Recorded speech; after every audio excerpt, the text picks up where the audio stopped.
Саламатсыздарбы, урматтуу YouTube каналымдын көрүүчүлөрү жана угуучулары. Бүгүнкү сабакта кымыз тууралуу кыскача айтып берем. Кымыз байыртадан келе жаткан көчмөн кыргыз элинин улуттук суусундугу. Жашоосунда кымыз ичип келген конокторду бул суусундук менен сыйлап келген. Кымыз жазалуучу идис саба деп аталат. Кымыз кантип жазалат?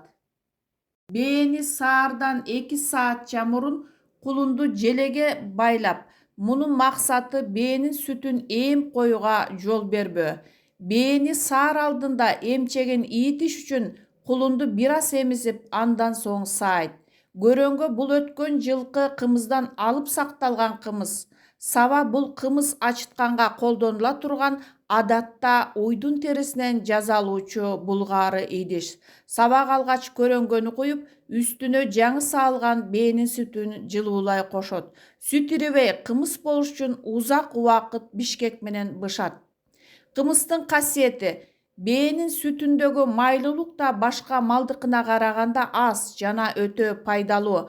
Анын курамында жеңил сиңчү белоктор, майлар, углеводдор, спирт, сүт кислотасы, минерал тустары, С, В, А витаминдери бар. Ошондой эле йодтун саны өтө жогору, 100 грамм бээни сүтүндө 95–100% түзөт.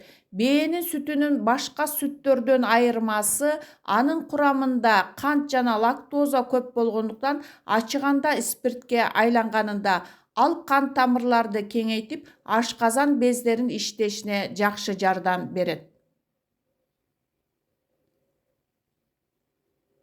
Бээнин сүтү бардык эле убакта пайдалуу. Айрыкча бээлер жаңы тууган убакта сүтү жаш, саамал, кымызы да жеңил келип, кан басымын жогорулатпай, боор, өпкө, өт жана ашказан нерв системасынын дем алуу органдарынын иштешине өтө чоң таасир тийгизет.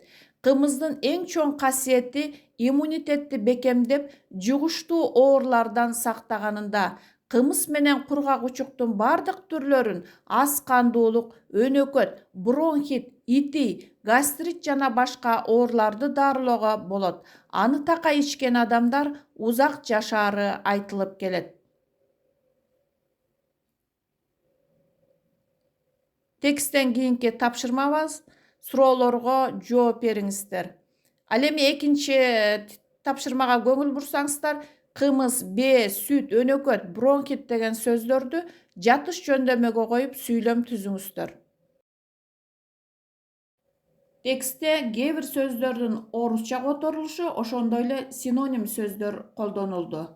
Көрөнгө ачыткы, табык айткан муздаган, оорулардан, дарттан сактаганында, коргогонунда. Көңүл бурганыңыздарга чоң рахмат.